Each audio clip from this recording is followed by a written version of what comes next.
Hey, fine people, thanks for checking out my video. Appreciates it. If you likes what you sees, please hit the like and subscribe button. Welcome, journey, entering. Let's go.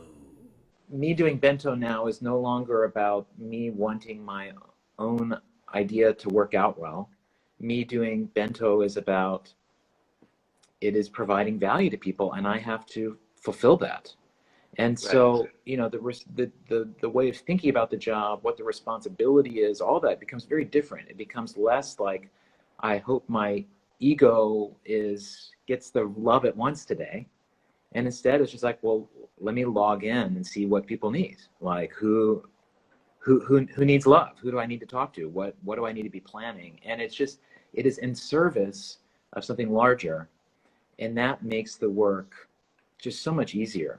And that service notion is something I thought a lot about because, the book and the problem I'm laying out, I'm saying the goal of the Bento Society, we have a 30-year mission to redefine what the world sees as valuable and in its self-interest. And I believe that we see the world now through a lens of short-term individualism that is not truthful, that is an assumed lens that we're all seeing through.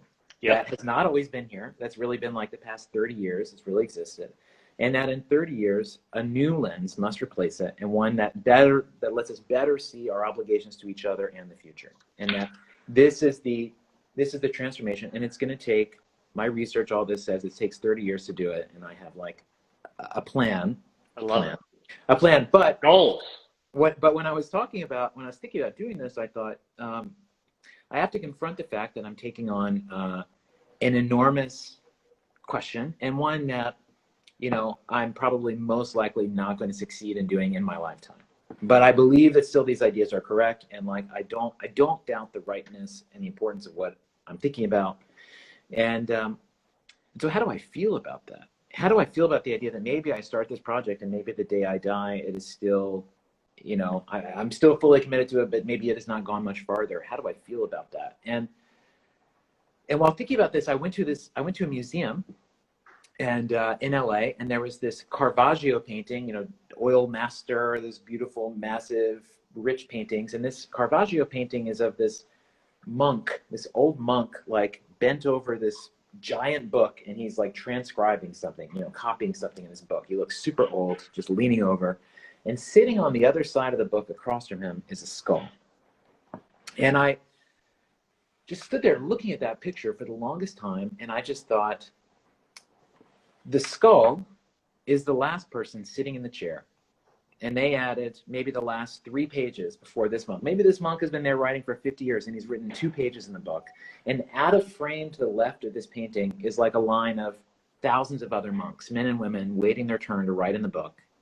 And that this is life. This is the truth of the world. Right. And that if we are wanting to write a book that we're the protagonist of, it's all about us, the credits roll when we die, like, well, that gets you a world kind of like what we have right now, possibly.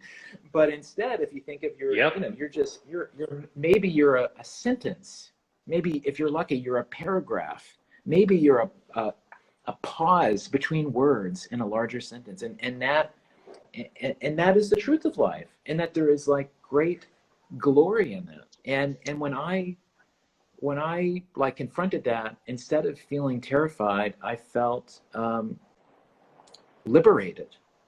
I felt relief, because I thought, well, this idea then is bigger than me, and so I have to.